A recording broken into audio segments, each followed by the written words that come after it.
అదృశ్యం చేస్తాను అని భావించాడు శివుడు. గంగ దుమికింది, శివుని జటా మండపములో చిక్కుకుపోయింది, బయటకు రాలేకపోయింది. కొన్ని సంవత్సరాలయ్యింది, గంగమ్మ జాడే తెలియడం లేదు. పరీక్షలు చూడు ఎట్లా ఉన్నాయి భగీరథునికి. అలా వచ్చేసింది అమ్మ, ఆయన జటాజూటంలో ఉండిపోయింది, సంవత్సరాలు అవుతుంది, కానీ అక్కడి నుంచి మాత్రం రావడమే లేదు. ఎందుకని? ఆమె శివునితో సహా పోదామనుకుంటుంది. అది శివునికి ఇష్టం లేదు కాబట్టి అది అందుకనే అలా చిక్కుకుపోయిందంట. సంవత్సరాలైనా రావడం లేదు. ఆయన పరిశాన, గంగమ్మ జాడే తెలియడం లేదు. భగీరథునికి ఏమీ బోధపడలేదు. భగీరథుడు పునః తపస్సు ప్రారంభించాడు. గొప్పవాడు మానవుడంటే ఏదైనా చేయగలడు. కాకపోతే ఆ విధమైన తపస్సు, ఆ విధమైన విశ్వాసము, ఆ విధమైన సంకల్పం ఉండాలి. శాస్త్రం విషయంలో ఏం చేసేది లేదు ఆయనకు అది ఒకటే తెలుసు. వాళ్ళ పూర్వీకులు అదే నేర్పించారు కాబట్టి మళ్ళా తపస్సు ప్రారంభించుడంట. భగీరథుడు పునః తపస్సు ప్రారంభించాడు. శివుడు సంతోషించాడు. బిందు సరోవరము అనే ప్రాంతమున గంగను విడిచిపెట్టాడు.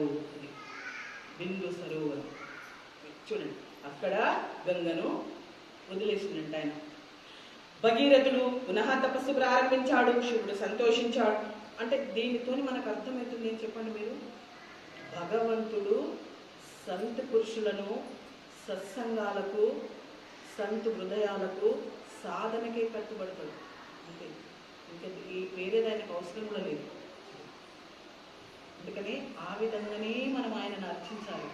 ఇదేదో నమ్మకాలతో ఏమేమో చేస్తే ఆయన పారిపోతాడు మన దగ్గర నుంచి. అంతే.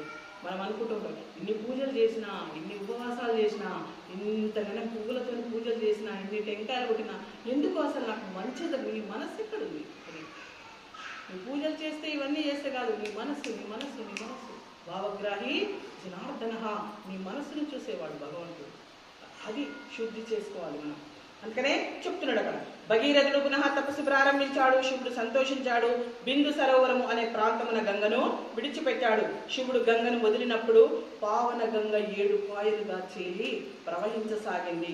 వాటిలో హలదిని, పావని, నలిని అను 3 పాయలు తూర్పు వైపు ప్రవహించాయి. చెప్తూ ఉన్నాడు. ఎక్కడెక్కడికి వెళ్ళింది తను చెప్తూ ఉన్నాడు.